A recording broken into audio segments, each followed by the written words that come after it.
Hello guys. Okay, so this is actually video 16. I'm gonna do my best to do 30 minutes today. If it's anything before 30 minutes, then there was a system update, guys, but I'm gonna do my best to push out 31 minutes with this video. That way I would have given you guys an hour, because we just did a 31 minute and some seconds video before this one, but this is our video 16, guys. I just want to glorify God. We've been sticking it out, reading the book together, guys. I'm sure many of your lives and relationships and marriages and perspectives have changed for the better. You've gotten some insight, you know, you're being blessed. So I just want to thank God for that. And yeah, so in this video, guys, we're going to continue on strategy 6, maximize your differences. Feel free to check out the other videos. I am going to leave them up for the replay. They are on our 4 Seasons of Marriage playlist. And all glory, you know, to God. All credit to Dr. Gary Chapman. I was just personally reading this book myself a couple of weeks before I started reading it with you guys, and then the Lord just put it on my heart to just, you know, begin reading it with you guys and ask if you guys would like to read it. And I got some good feedback that you guys would, and so we've just been reading it, you know. So God is good, and like I said, Lord's will, we're going to conclude this book this month. I'm going to try to be pushing out over the next couple of days more of these videos so that we can jump into our purpose-driven life and release the other videos that I have to release for you guys.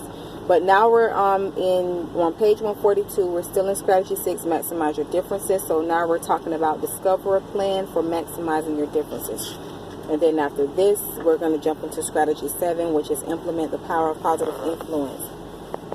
Excuse me, guys. So now that you have established a pattern of affirmation and cooperation, you can begin to explore a plan for maximizing your differences.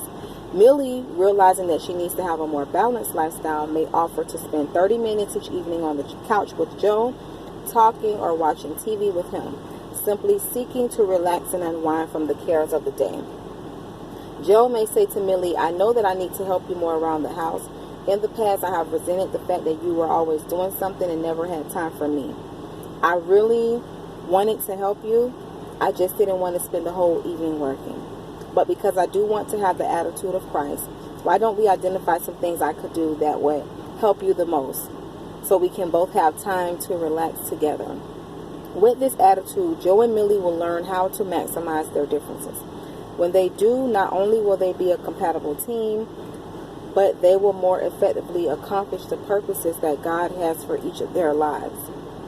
Now let's get back to Gerald, who loaded the dishwasher like an engineer, and Marcy, who loaded it as if she were playing frisbee.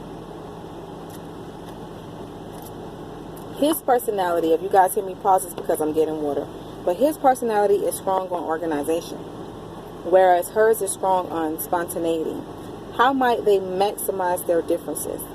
Perhaps they could agree that Gerald would be the team member who would load the dishwasher, because his method tends to produce cleaner dishes and fewer broken glasses.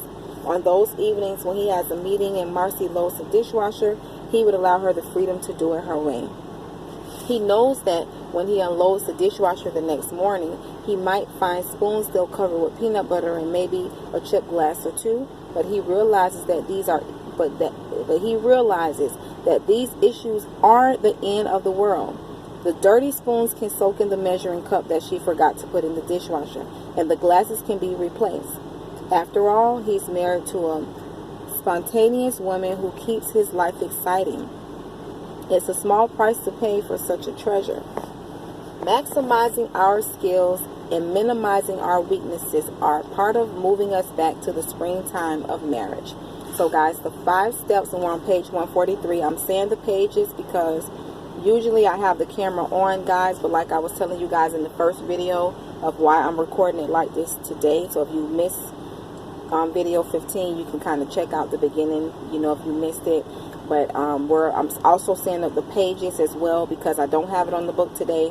So for you that are following along, like with the actual book, or you want to know what page we're on, I'm just letting you guys know what page we're on.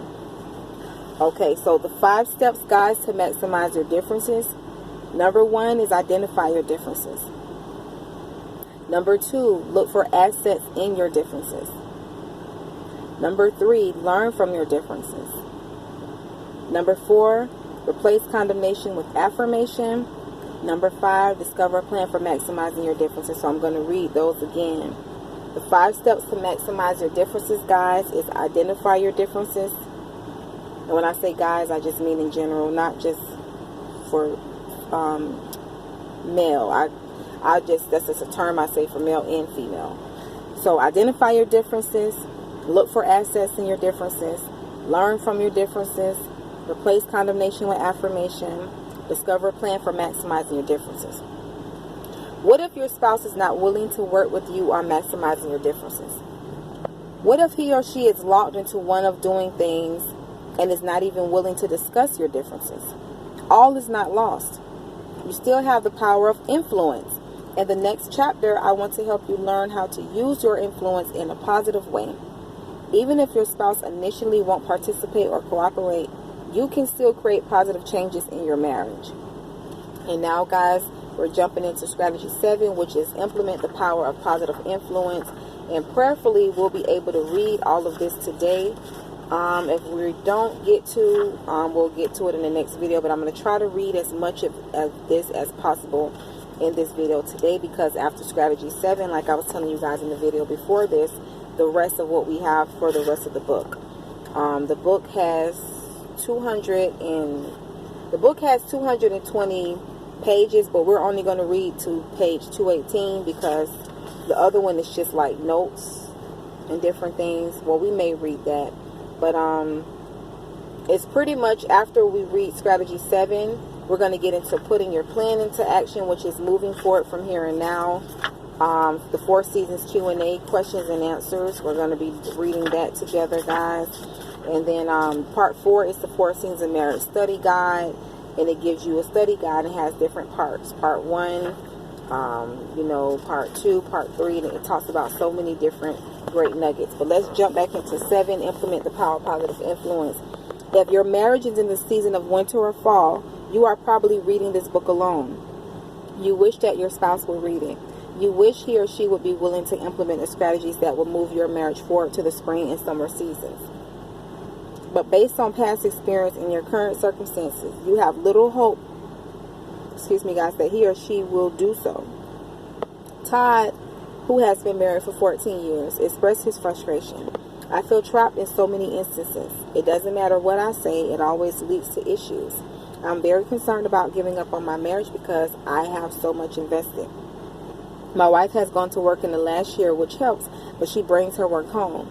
And I feel like I have no say in things, yet she tries to manage all the details of my life. I guess you can read the frustration in my writing. I harbor bitterness towards her. We are not dealing with the issues, and I'm tired of listening to the same whining over and over. I want to have a better marriage, but I'm not sure it's going to happen. I am deeply concerned. That is why I came to the seminar, even though she would not come with me. Sonia expressed a similar sense of hopelessness. She is in her 3rd marriage and has been married for 3.5 years. At present, our marriage is in the fall season. It is producing high anxiety. The presence of anger is stagnating our relationship. Conflicts over the children bring great sadness. At times, it is overwhelming and causes a spirit of defeat. Constant struggles are creating a future of uncertainty for us and the children. All these rampant emotions bring fear. I'm very concerned about our relationship. I have asked my husband to go for counseling, but he refuses. I don't know what else to do. Strategy 7 is for people like Sonia and Todd, who are willing to work on their marriages but find little encouragement from their spouses.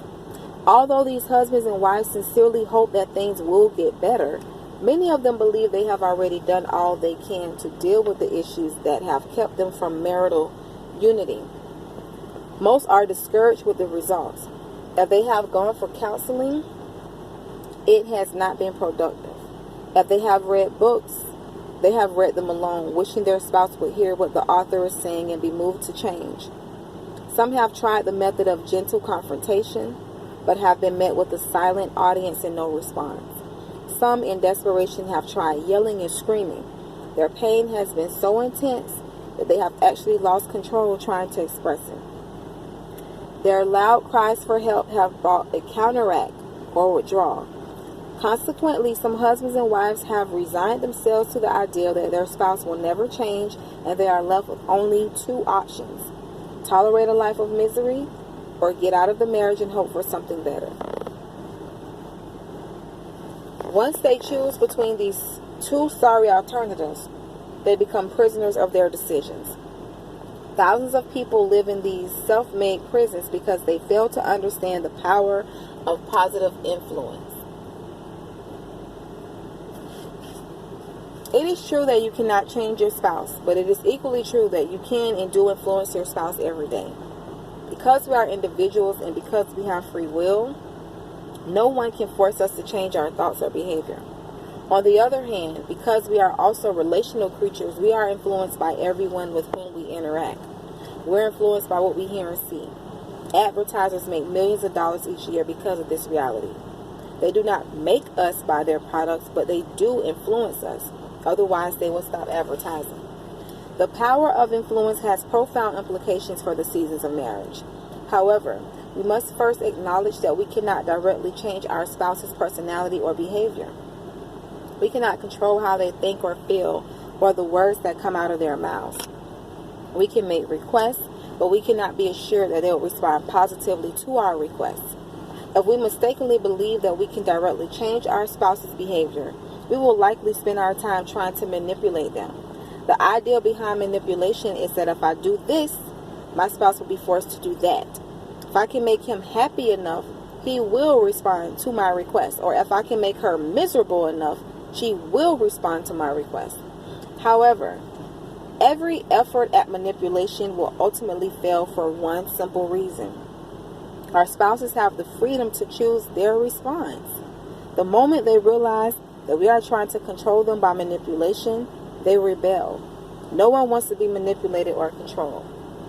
Even though you cannot directly control your spouse's attitudes and actions, you do have the ability to influence him or her, either positively or negatively, by word or by deed. Every time you encounter your spouse, you exert a subtle influence. If your spouse walks into the room, gives you a hug and a kiss, and says, "I love you, I've missed you today," he or she has influenced you in a positive way. We're on page 148 for you continuing on. However, if your spouse walks into the house, fails to acknowledge your presence, and goes straight to the computer room or the refrigerator, or if your spouse walks in and immediately criticizes your appearance or behavior, he or she has influenced you in a negative way.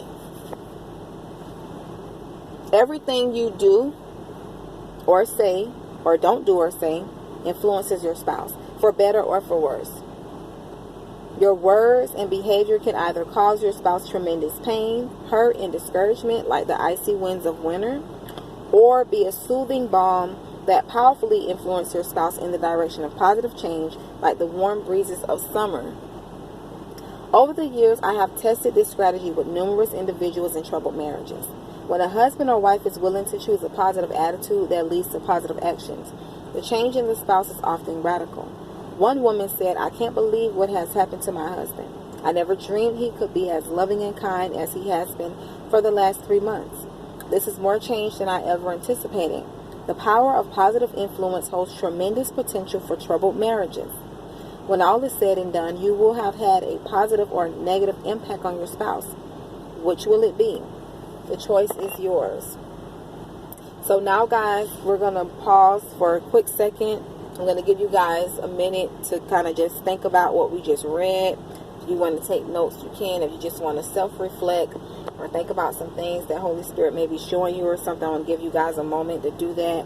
And then we're going to dive back into strategy 7.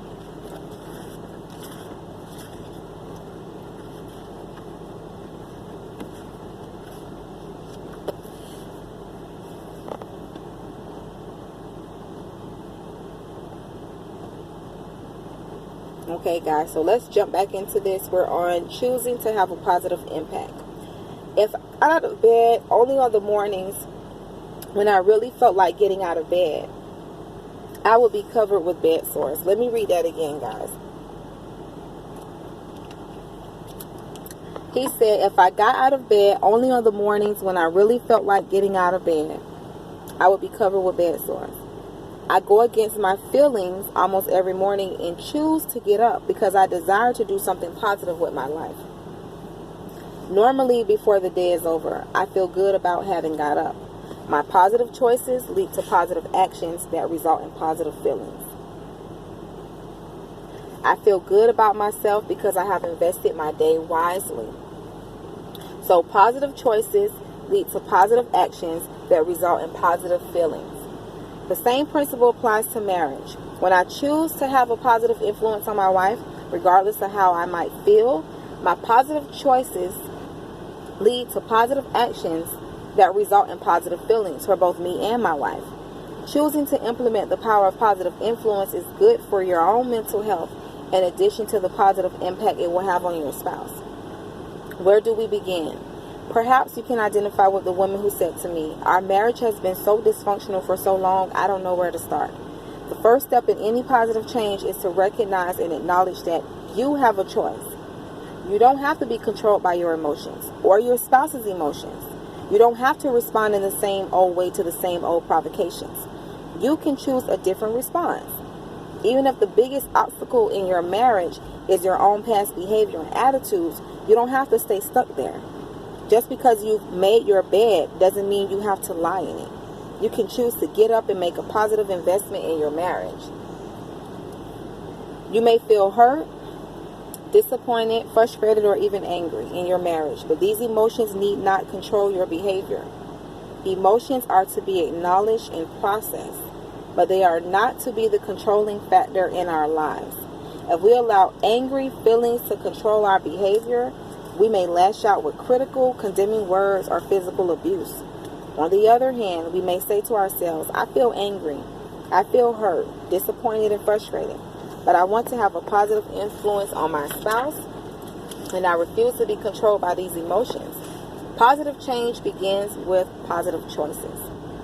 Once you have decided to implement the power of positive influence in your marriage, you are ready to begin utilizing the 6 other strategies discussed in this book. After 30 years of counseling married couples, I know of no better approach. Let's assume for a moment the worst case scenario. Your spouse is unwilling to read this book, is unwilling to go for counseling, is unwilling to even talk about your marriage, and appears to be totally closed to the idea of improving your marriage. Perhaps he or she is even critical of your efforts. If this is true, you may be feeling all the emotions of winter and fall. I am not encouraging you to deny these feelings. Rather, I am encouraging you to admit your feelings but not be controlled by them. The decision to implement the power of positive influence may be the most significant decision you have ever made in your marriage. Therefore, I'm inviting you to join me in walking through the first 6 strategies again, looking at them from the perspective of someone in your situation. At the moment, your spouse may not be willing to join you in the journey, but I want you to acknowledge that he or she cannot keep you from making the journey. As we travel, I will introduce you to individuals who have tried these strategies and reaped the benefits. So we're going to talk about strategy 1, deal with past failures. Anna had been married 8 years when her marriage quickly turned to winter. "I guess we had been in the fall season for some time," she said. "It's just that I didn't recognize it. One day I overheard my husband say to someone on the phone, 'I'll miss you too.' I knew this was not a business conversation. In my heart, I knew he was talking to another woman." We're on page 151, guys. "I didn't want to believe it, so I didn't say anything about it. But when the phone bill came, I checked the numbers and found numerous calls to a number I didn't recognize.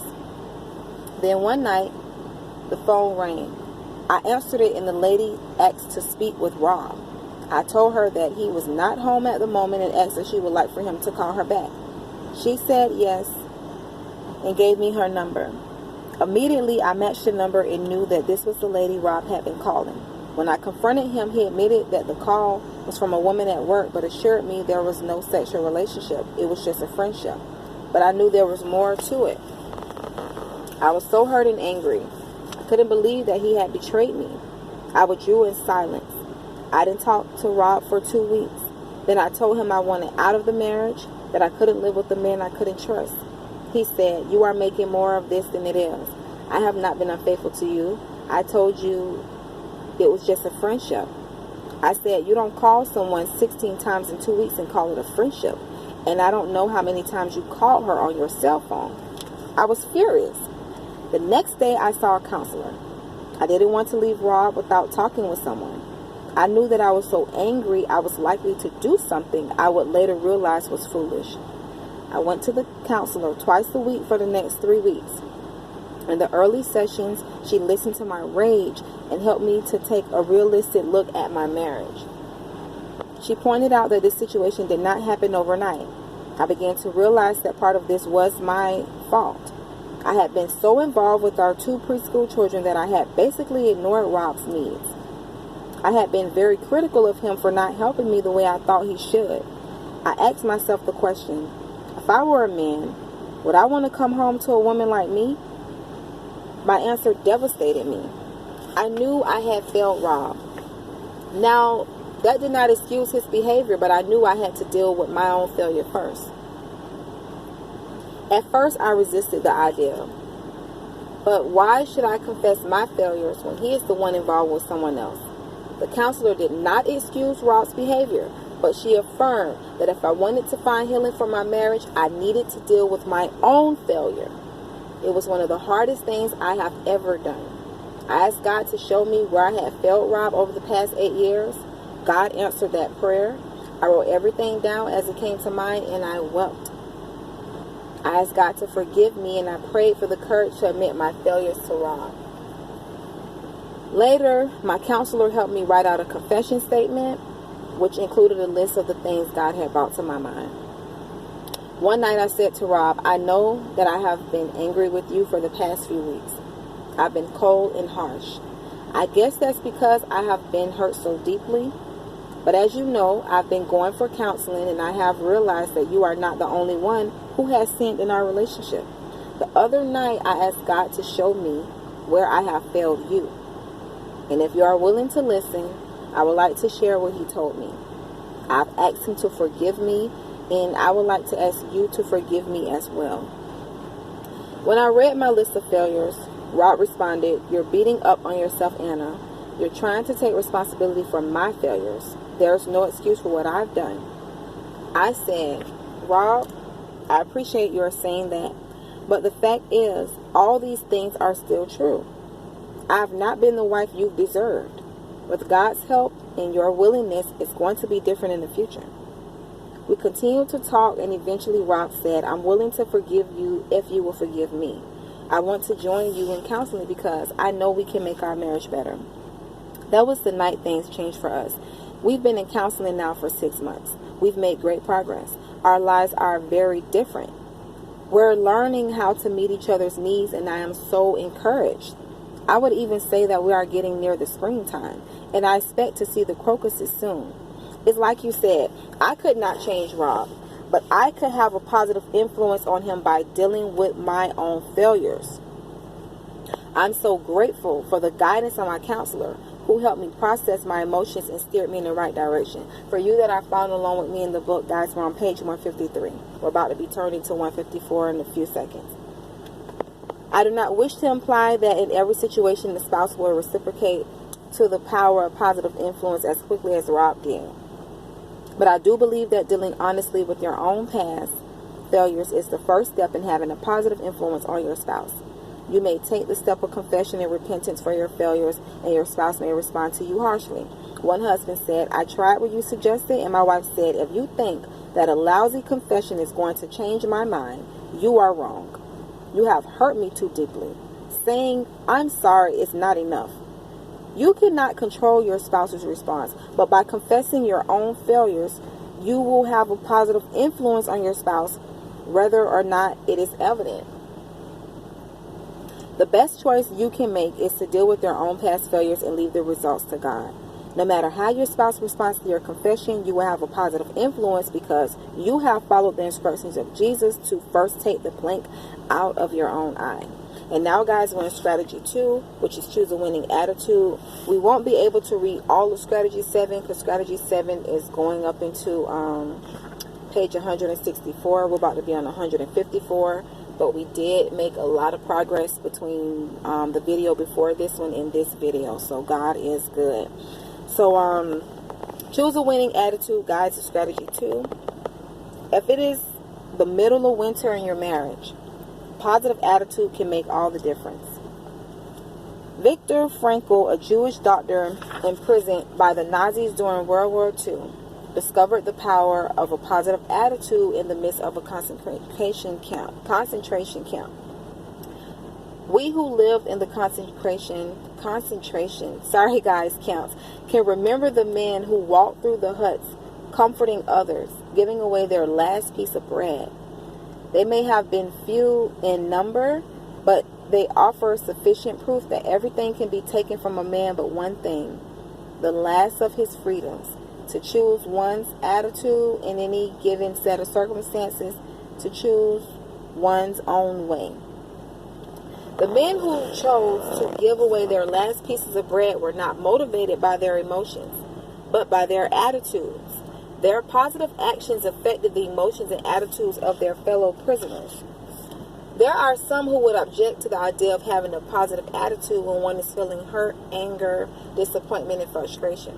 They object on the grounds that to think positive when one feels negative is hypocritical. But I believe that is a false premise, and to the degree that it has permeated Western thinking, it has been detrimental to marital relationships. In other areas of life, we often go against our emotions.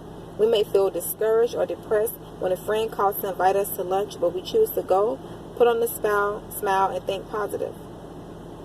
By the time lunch is over, our feelings of discouragement may well have lifted, if only momentarily. Our attitudes and actions affect our emotions.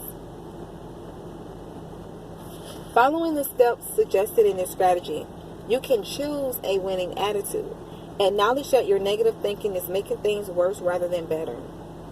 Identify your spouse's positive characteristics and choose to thank God for these traits. On page 155, guys. Thank God that your spouse is made in His image and is therefore extremely valuable. Thank God that your spouse is uniquely gifted and has a unique role to play in the kingdom of God. Thank God that marriage was His idea and ask Him to give you the ability to be His messenger by communicating positive statements to your spouse. Then begin to express appreciation for the positive traits you observe in your spouse. You can choose a winning attitude even when your spouse shows no interest in improving your marriage. I first met Stuart in Rome, Georgia. He had been married for 15 years, and he admitted that he and his wife, Karen, had spent most of those years in the winter season of marriage. For years, I blamed Karen for our poor marriage. She wanted to be a stay-at-home mom. I agreed to that and worked hard to support the family. The problem, as I saw it, was that she was not doing her part. The house always looked a wreck, and I was lucky if she cooked one meal a week. She was never interested in sex, and frankly, I got to the place where I was not that interested either. We were raising the kids, but our marriage was empty. One day, I was reading my Bible in desperation. I stumbled across Philippians 4:8. Whatever is true, whatever is noble, whatever is right, whatever is pure, whatever is lovely, whatever is admirable, if anything is excellent or praiseworthy, think about such things. It was like God said to me, you have had a negative attitude about your marriage and it is not helping. Why don't you begin to focus on the positive? Look for the good things in your wife and begin to give her compliments. I asked God to help me make a list of positive things about Karen. I was amazed at how long the list was. Then I asked Him to give me the ability to give her one compliment each day and refrain from making negative statements to her. What happened in the next month was unbelievable. When I stopped criticizing her and began expressing appreciation for the positive things I observed in her, my wife's behavior began to change. She began to smile again and to become flirty like she was when we dated. I'll never forget the first time she initiated sex. I was totally blown away. A couple of months later, we had a marriage seminar at our church, and I asked her if she would like to attend. She agreed, and that was another big step forward. We definitely moved from winter to springtime. It was like a whole new relationship. We began talking about our marriage and working through the things that had been painful to both of us in the past. We have made tremendous progress, and I'm excited about our future together. I wish everyone could have the kind of marriage we have. Stuart and Karen's journey from winter to spring With Stewart's choice to have a winning attitude and his commitment to learn to focus on the positive things about caring. Often marital seasons begin to change when one person chooses a winning attitude in spite of negative feelings. And now, guys, we're going to get into strategy 3, which is learn to speak your spouse's love language. Ruth showed up at my office without an appointment. We're on page 156, going into 157. I happened to be free and agreed to see her. She wasted no time in getting to the point. I have an appointment with an attorney at 2 o'clock, she said. I'm going to divorce my husband. 20 years of misery is long enough. I don't know why I came by your office. I don't think there's anything you can do, but I guess I thought I should at least talk to a counselor before I see the attorney. I listened for the next hour as Ruth poured out her story of pain. It was basically a story of neglect. Her husband was an auto mechanic who had his garage in the backyard of their home. He was a hard-working man, but apparently knew little about relating to his wife. From her perspective, he expects me to have his meals prepared, wash and iron his clothes, and have sex when he desires. Other than that, he has no time for me. And if I happen to be late in preparing one of the meals, he curses me out. He spends his evenings working in the shop, except on Wednesday nights when he goes out with the boys to drink. Usually he doesn't get drunk, and when he does, he is not abusive. He mainly sleeps on the couch that night. I just feel that I cannot continue in this relationship, she said. I was deeply sympathetic with Ruth, but I took the opportunity to explain to her the power of unconditional love. I shared with her the concept of the 5 love languages, and I told her about the love tank. When I suggested that her husband's love tank had probably been empty all his life except for the brief time when he and Ruth were in love, she responded, "It's interesting that you would say that." And guys, we're going to stop on that, and on the next video we'll continue on. God bless.